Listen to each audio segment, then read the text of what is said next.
नमस्ते, मेरा नाम है रजत और कैमरे के पीछे है रूहानी। इस वक्त दी ललन टॉप की टीम पटियाला में है। पटियाला को जानने की कई सारी वजहें हो सकती हैं। जो पंजाब के मौजूदा मुख्यमंत्री हैं कैप्टन अमरिंदर सिंह, वो भी पटियाला से ही आते हैं। इसके अलावा ये जो पूरी मालवा बेल्ट पड़ती है, जो पंजाब का निचले हिस्सा है, जो कि पटियाला से शुरू होती है, राजपुरा पटियाला से शुरू होती है और फिरोजपुर, फरीदकोट, बठिंडा उस साइड तक जाती है पूरी। उसी बेल्ट में प्रकाश सिंह बादल भी, जो पूर्व मुख्यमंत्री थे, वो पंजाब के, वो बठिंडा से आते हैं।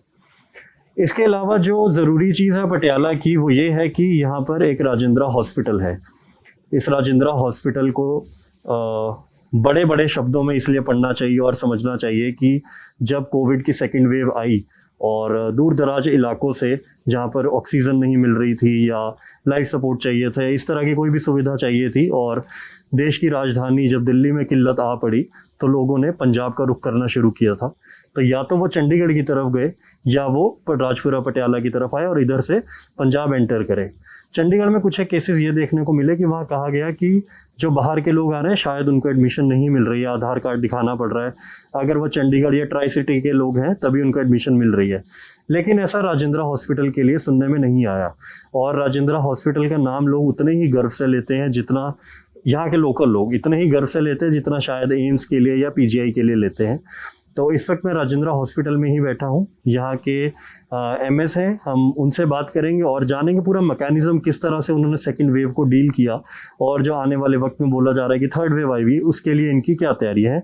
अद्विक को ब्लड कैंसर है। उसके माँ बाप उसके इलाज कराने में असमर्थ हैं। इन्हें आपकी एक छोटी सी मदद की जरूरत है। डिस्क्रिप्शन में दिए हुए लिंक पर जाएं और अद्विक की उम्मीद बने।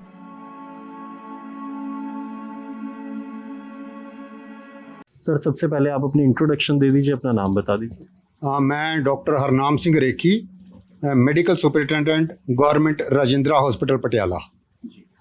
सर, मेरा सबसे पहला सवाल तो यही है कि जब हम पूरे देश में ये देख रहे थे कि संसाधनों की किल्लत हो गई है, तो राजेंद्रा हॉस्पिटल उस वक्त कैसे मदद कर पाया और इनिशियली कैसे केसेस आपकी तरफ आने लगे, लोगों ने आपकी तरफ रुख कैसे किया?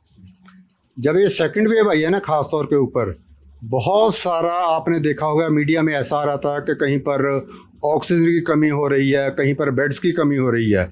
मैं आपके माध्यम से ना, मैं ये आपको बता दूं सबको कि हमारे पास गवर्नमेंट राजेंद्रा हॉस्पिटल में 600 बेडेड 600 बेडेड का पूरा एक्सक्लूसिवली कोविड केयर सेंटर था। ये 2 बिल्डिंग में है हमारे पास, एक में 350 बेड हैं और दूसरी बिल्डिंग में 250 बेड हैं। तो टोटल 600 बेडेड एक्सक्लूसिवली, जिसमें पाइप्ड ऑक्सीजन सप्लाई है हर एक बेड के ऊपर थ्रू आउट दिस पीरियड। कि हमारे पास कभी भी, ये मैं बता दूं कि कैप्टन हमारे मुख्यमंत्री कैप्टन अमरिंदर सिंह जी की वजह से और महारानी प्रणीत कौर जी का हमें बहुत सपोर्ट था, कभी भी ऑक्सीजन की किसी तरह भी कमी नहीं है। उसके क्या रीज़न है मैं बताता हूँ आपको। एक तो राजेंद्रा हॉस्पिटल का अपना हमारा लिक्विड मेडिकल ऑक्सीजन का प्लांट है जो कि लगातार चलता रहा, और दूसरा है हमारे पास के लगातार गवर्नमेंट की तरफ से बड़े डी टाइप को सिलेंडर बोलते हैं, उनकी सप्लाई वो भी कभी भी आज तक बंद नहीं हुई। तीसरा हमारा जो है ऑक्सीजन जनरेटर ऑलरेडी हमारे पास था, वो भी लगातार ऑक्सीजन जनरेट करके एयर से लगातार पेशेंट तक पहुंचाता था। तो कभी भी day and night through out this period हमें कभी भी ऑक्सीजन की सप्लाई की कमी नहीं आई। और अगर आप अभी देखो तो कल ही हमारा एक बहुत बड़ा एक और PSA जनरेटर प्लांट हमारे पास लग चुका है, और इसके अलावा मैं बता दूँ 4 ऑक्सीजन प्लांट हमारे पाइपलाइन में हैं जो विद इन 10-15 डेज कंप्लीट हो जाएंगे जी। सर, ये जो आपने 600 बेड्स की बात करी, इसकी तैयारी कब तक हो चुकी थी? क्योंकि पिछले साल कोविड आया, उसके बाद आपने तैयारी शुरू की होगी, ये आपकी तैयारी कब से थी? हाँ, मैं बताता हूँ, जब पहली वेव आई थी ना, उसी समय हमने पूरी तैयारी कर ली थी। 600 बेडेड की पूरी तैयारी हो गई थी हमारी टोटल। हमारे पास पहली वेव में हम L1 भी लेते थे, पर सेकंड वेव में हमारे पास क्योंकि बहुत ज़्यादा L3 आ रहे थे, सो L1 हमने नहीं ली। सो टोटल जो सेकंड वेव में L2 और L3 फैसिलिटी ही रखी थी। तो इसके लिए मैं ख़ास तौर पर आपको बता दूं, ये पटियाला के जो भी नज़दीक हमारे एरिया है, ख़ास तौर के पंजाब की बेल्ट, जिसमें 12 से लेके 14 तक डिस्ट्रिक्ट 14 डिस्ट्रिक्ट तक सारे पेशेंट L3 के हमारे पास आ रहे थे। इसके अलावा हरियाणा के बहुत पेशेंट, हरियाणा के अलावा राजस्थान, दिल्ली से तो बहुत ही ज़्यादा आए हैं, यूपी के, बिहार के, हिमाचल प्रदेश के, जहाँ भी पेशेंट यहाँ तक भी आए। मैं बताता हूँ आपको कि मेरे पास रात को भी फ़ोन आते थे कि डॉक्टर साहब हमें किसी ने नंबर दिया है हमें और कुछ नहीं चाहिए, सिर्फ ऑक्सीजन चाहिए, मिल जाएगी। तो मैं आपको बता दूं कि हमें किसी को कभी जवाब नहीं दिया। रीज़न ये था कि हमें गवर्नमेंट की तरफ से इंस्ट्रक्शन थी, कोई भी पेशेंट किसी भी स्टेट का हो, आधार कार्ड ABC आइडेंटिटी प्रूफ देखने की जरूरत नहीं है, उसको हाँ बोल दो, क्योंकि हमारा सेटअप इतना बड़ा था कि हर तरह के पेशेंट को हम हाँ बोल देते थे। अच्छा, आपने L1, L2, L3 की बात करी, और मैं भी जब यहाँ के न्यूज़पेपर्स पढ़ रहा था तो उसमें जिक्र है कि L3 की जो उसके लिए इंफ्रास्ट्रक्चर चाहिए था, उसके लिए पूरे सूबे में सिर्फ 5 ही डिस्ट्रिक्ट थे जो तैयार थे, उनमें से एक पटियाला था, जो कि अच्छी बात है। लेकिन मैं चाहूँगा आप एक बार हमारे दर्शकों को ये बता सकें कि L1, L2, L3 में आप कैसे कैटेगराइज करते हैं, क्योंकि बहुत से मेडिकल फील्ड से रिलेटेड लोगों को भी ये समझ नहीं आता, क्योंकि वो या तो जनरल वार्ड समझते हैं या ICU समझते हैं, किसी के बीच में HDU भी आया था लेकिन ICU समझते हैं। आप वो लेवल समझा सकें? हाँ, जो L1 है ना, वो तो माइल्ड सिम्टम वाला, जिसको ऑक्सीजन की जरूरत नहीं है, माइल्ड सिम्टम आया, थोड़ा फीवर हुआ, थोड़ा सोर थ्रोट हुआ, थोड़ा बुखार हुआ, ठीक है, जहाँ बॉडी एक्स हुई, जिसको कि हम घर पे रख के होम आइसोलेशन करके रख सकते हैं, उनको ऑक्सीजन की ज़रूरत नहीं है, बहुत ज़्यादा एक्सपर्टाइज केयर की ज़रूरत नहीं है, उनको तो हम घर पे रख के ही ट्रीट कर लेते थे। वो डायरेक्टली हमारे सिविल सर्जन के अंडर आता था। और जो L2 है, जिनको ऑक्सीजन की ज़रूरत है और उनके साथ साथ उनको कोई ना कोई ऐसी बीमारी होती थी, कोई ना कोई कोमॉर्बिड बीमारी होती थी और ऑक्सीजन की ज़रूरत होती थी, प्लस स्पेशलाइज केयर की ज़रूरत होती थी। ऑक्सीजन, सिंपल ऑक्सीजन मास्क पर, उसको L2 में बोलते हैं हम। अगर L3 की में हम बात करें तो जिसको वेंटिलेटर की ज़रूरत है, और उसके अलावा वेंटिलेटर के अलावा ना 3-4 तरह के और ऑक्सीजन मैयर्स होते हैं हमारे पास, जैसे NIV, HFNC, NRM, ये ऐसे ऑक्सीजन के मैयर्स हैं जो पेशेंट के अंदर हम ना, जिसको ये कह सकते हैं कि पेशेंट को बाहर से पुश करते हैं ऑक्सीजन। और कोमॉर्बिडिटी होती है, अनकंट्रोल हाइपरटेंशन है, डायबिटिक है, यू कैन से कि रीनल प्रॉब्लम है, गुर्दे की प्रॉब्लम है, हार्ट की प्रॉब्लम है, ऐसे जो भी पेशेंट थे जिनको और स्पेशलाइज करा की या स्पेशलाइज तरह की केयर की, वेंटिलेटर की या मेडिसिन की ज़रूरत थी, तो उनको L3 में हम लेते हैं। अच्छा, बहुत से लोगों को इस चीज़ में हेजिटेशन होती है और समझ भी नहीं आता कि जब हम एक हॉस्पिटल को अप्रोच कर रहे हैं कोविड जैसे केसेस में, तो हमें डायरेक्ट करना क्या है, और जो कि बाहर से लोग आए उनके लिए तो और दिक्कत रहेगी। तो यहाँ पर जो एंट्री थी बाहर से आने वाले लोगों के लिए, वो डायरेक्ट एंट्री थी, किसी और तरह की कोई फॉर्मेलिटी? हमारा ऐसा है, हमने ना, अगर आप गेट के अंदर जाओगे तो गेट के अंदर ही हमने ना साइन बोर्ड्स लगाए हुए हैं, कोरोना वाइट एरो लगा के दिस तरफ, और सारे एम्बुलेंसेस को, सबको लोगों को पता है, एंटर करो, उसमें डायरेक्शन है, आगे जाके फिर डायरेक्शन बोर्ड लगा हुआ है कि this side is the corona ward. तो वहाँ पर अब बड़े बड़े बोर्ड लगे हुए हैं, हम अब बाहर से देखोगे तो आप डायरेक्टली एम्बुलेंस एंटर कर जाएगी, तो सीधा ट्राइज एरिया आ जाता है हमारा। ट्राइज एरिया आता है जब पेशेंट सबसे पहले यहाँ पर आता है, वहाँ पर पेशेंट आपको इमीडिएटली हम संभाल लेते हैं। तो एंट्री की कोई दिक्कत नहीं थी, एम्बुलेंसेस वाले को सबको पता था, हमारे साइनेज लगाए हुए हैं, सो बार बार हम लोगों को बता भी रहे थे, हेजिटेशन की कोई ज़रूरत नहीं थी। अच्छा, एक जो कोविड के पूरे दौरान मतलब जैसे मैं अभी थोड़े रूरल एरिया में भी होकर आया, वहाँ पर लोगों ने कहा कि थोड़ी हेजिटेशन रहती है हॉस्पिटल जाने में, क्योंकि जब भी सुर्खियाँ आती हैं वो ऐसी आती है, इस हॉस्पिटल से इतने लोगों की डेथ हो गई, या फिर ऐसी चीज़ें आती हैं कि यार मैं उस वार्ड में बैठा हुआ था, उसी में मेरा ट्रीटमेंट चल रहा है, बगल में किसी की डेथ हो गई है, वहीं पर उसकी डेड बॉडी पैक कर रहे हैं। तो इस वजह से रूरल एरिया में बहुत डर था। पंजाब की भी बात करें तो रूरल एरिया से मैक्सिमम केसेस आए। तो ऐसे में कल मैं एक और डॉक्टर की बात सुन रहा था, उनका कहना था कि एथिकली जो हम डॉक्टर को सिखाते हैं वो ये था कि उनको काउंसलिंग करनी है टाइम टू टाइम पेशेंट की। तो आप यहाँ पर उनके जो रिलेटिव्स थे, जो इन्फेक्टेड पर्सन है और जो खुद इन्फेक्टेड है, उसको बेटर फील कराने के लिए क्या मेजर्स ले रहे थे, और आपको कुछ और आप उसमें ऐड ऑन करना चाहें? देखो, जो तो हमारे पास रजिंद्रा हॉस्पिटल में पेशेंट आ जाता है, उनके रिलेटिव ना, हम देखो कोरोना वार्ड है बिल्कुल ना टोटली सेपरेट है, एक सेपरेट बिल्डिंग है, टोटल कॉर्डन ऑफ किया हुआ है, उसके बाहर उनके रिलेटिव आ जाते हैं। हमारी एक पूरी टीम ना, मैं खुद भी उसमें जाता था, हमारे सीनियर डॉक्टर जाते थे, हमारी एक पूरी काउंसलर वहाँ पर जाते थे पेशेंट के रिलेटिव के पास। सेकंड, हम लगातार ना इन पेशेंट्स के रिलेटिव को कंट्रोल रूम के साथ कम्युनिकेट करने के लिए सारे नंबर लगाए हुए हैं वहाँ पर, किसी इंफॉर्मेशन की जरूरत हो। 12 हमारे पास ना ऐसे मैयर्स हैं जिसमें लैंडलाइन फ़ोन थे, उसमें मोबाइल फ़ोन थे और वगैरह वगैरह। तो डायरेक्ट कम्युनिकेशन के लिए हमारे पास हमारा एक हाईटेक कंट्रोल रूम बनाया हुआ है। पेशेंट को लगातार पेशेंट से बात करवा देता था, वीडियो कॉलिंग करवा देते थे, काउंसलिंग कर देते थे। तो बाहर हमारे अलग सीनियर डॉक्टर जा के लोगों में रह के उसके बारे में बताते थे। पूरे देश में अगर पंजाब की बात करें तो यहाँ पर फर्टिलिटी रेट सबसे ज़्यादा था, डेथ रेट सबसे ज़्यादा था, 2.5 2.6 ऐसे चला गया। और उसके बाद ही फिर ऐसी रिपोर्ट्स भी आती है, मैं ट्रिब्यून में पढ़ रहा था, मिड मई के आसपास आती है कि राजेंद्रा हॉस्पिटल में हर 3 में से 1 आदमी की डेथ हो रही है और डेथ रेट वैसे ही इतना ज़्यादा था।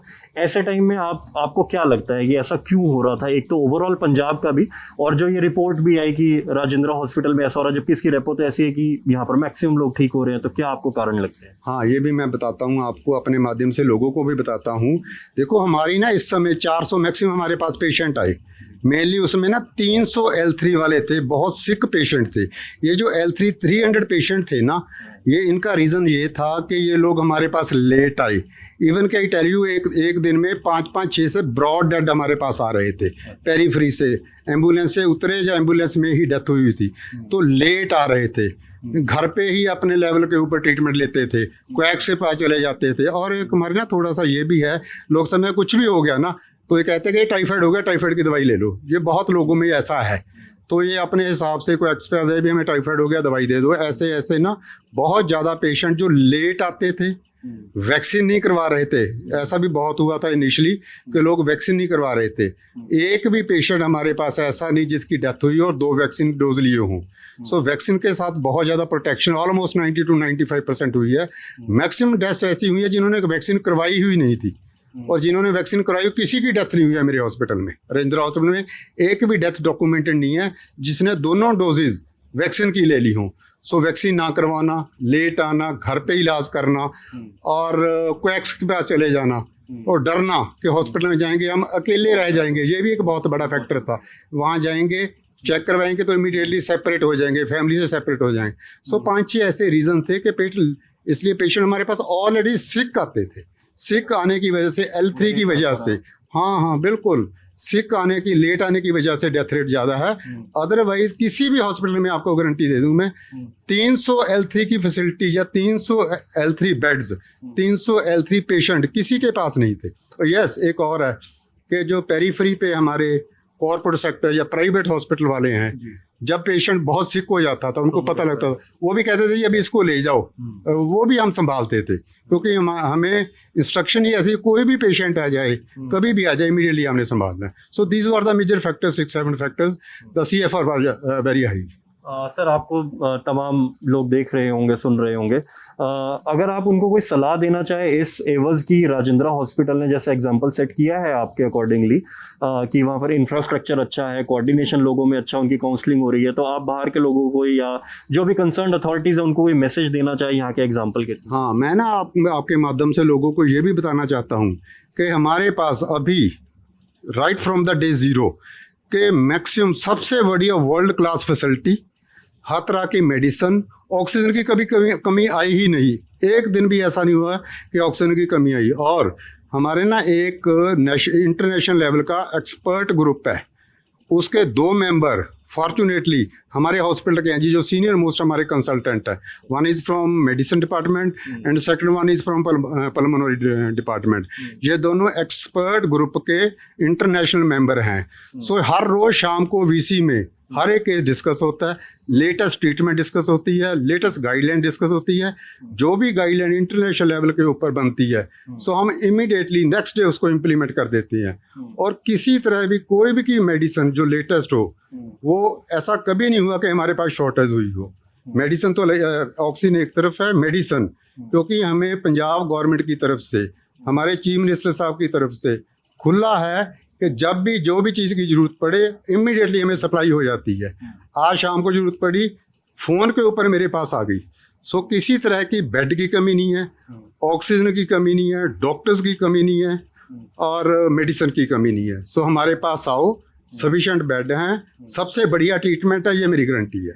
सर, जहां हम एक तरफ फैसिलिटीज़ और पूरे इंफ्रास्ट्रक्चर की भी बात कर रहे हैं, बीच में फिर ऐसी न्यूज़ भी आती है कि एम्स से कुछ नर्सेज का स्टाफ आता है और उनको फिर सही फैसिलिटीज़ नहीं मिलती है, रुकने की जगह नहीं मिलती है, 4-4 नर्सेज को एक ही जगह पर रुकने को कह दिया जाता है। इस पर आपका क्या कहना है? हाँ, बहुत आपने ना बहुत बढ़िया क्वेश्चन किया है। कुछ हमारे पास ग्रुप आया था, अबाउट कितने थे जी, 100 स्टाफ नर्सेज, 50 स्टाफ नर्सेज हमारे पास एम्स बठिंडा से आए थे। मेल स्टाफ नर्स, फीमेल नहीं थे, आए थे। तो जो अगर आप इनकी बात करो कि रुकने की ज़रूरत, रुकने के लिए हमारे पास ना यहाँ पर हमारा स्पोर्ट्स कॉलेज का एक फिजिकल एजुकेशन कॉलेज का हॉस्टल है, जहाँ पर नेशनल लेवल के प्लेयर्स भी रुकते हैं।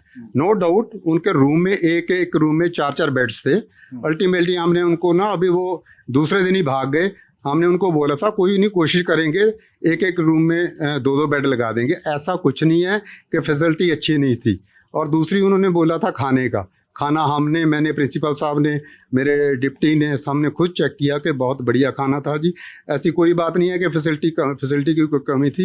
ये तो अननेसेसरी, मैं ये भी बता दूंगा आपको, ये काम नहीं करना चाहते थे और इनको काम आता भी नहीं था। मैं बता दूंगा आपको, इनको किट कैसे पहननी नहीं आती थी, इनको अंदर इनका कोई L3 फैसिलिटी का कोई एक्सपोजर नहीं था। वो हमने कोशिश की कि इनको सिखाएंगे, पर उससे पहले ये चले गए।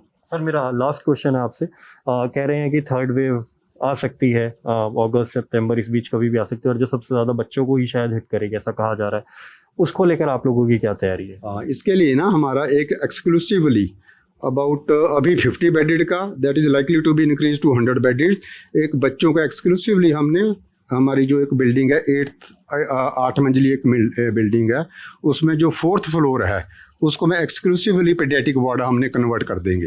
तैयारी शुरू हो गई है।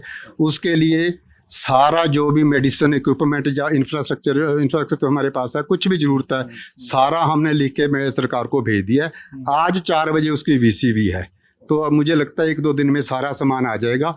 और पूरे का पूरा एक floor exclusively including there ICU, बच्चों का ICU, न्यूनेटल का ICU, जिसको निक्कू एंड पिक्कू बोलते हैं, विद वेंटिलेटर्स, सारी हमारी तैयारी है जी। सेटअप होना शुरू हो गया। सर आपको क्या लगता है कि पंजाब में जो मौत का दर था वो इतना ज़्यादा क्यों रहा, क्या रीज़न होगा उसके पीछे? देखो, मैं अगर पटियाला की बात करूं, मैंने आपको बता दिया कि दीज वर दी 5-6 रीजंस। और इन जनरल वैक्सीन ना लेना, देखो एक रीज़न है। और वैक्सीन के अगर सेकेंड डोज लगी हो तो more than 90, you can say up to 95% protection है जी कोविड की। जिसने भी वैक्सीन लगवाई नहीं हुआ, जिसने नहीं लगवाई मोस्टली उनको हुआ। दूसरा है मास्क, इसके अभी 70-80% प्रोटेक्शन है। मास्क ना लगाना, वैक्सीन ना लेना, अभी भी जो सोशल डिस्टेंसिंग है मेंटेन ना करना, तो अभी भी ना एक हमारे यहाँ कैजुअल एटीट्यूड है जो यहाँ पर ना ऐसा ही है। क्योंकि हमारे थोड़ा सा गाँव में ना एक चौपाल बोलते हैं, अभी भी लोग वहाँ इकट्ठे होकर बैठते हैं, तो वहाँ पर भी यही है कि कोरोना नहीं है, वैक्सीन ना लो वगैरह वगैरह। These are the main factors के यहाँ पर थोड़ा ज़्यादा था। Thank you so much sir, आपने हमें टाइम दिया। हम ऐसे ही आपको पंजाब से और भी ग्राउंड कवरेज और ऐसी ही रिपोर्ट्स दिखाते रहेंगे। मेरा नाम है रजत और कैमरे के पीछे है रूहानी। इस वक्त हम पटियाला में हैं, राजेंद्रा हॉस्पिटल में। शुक्रिया।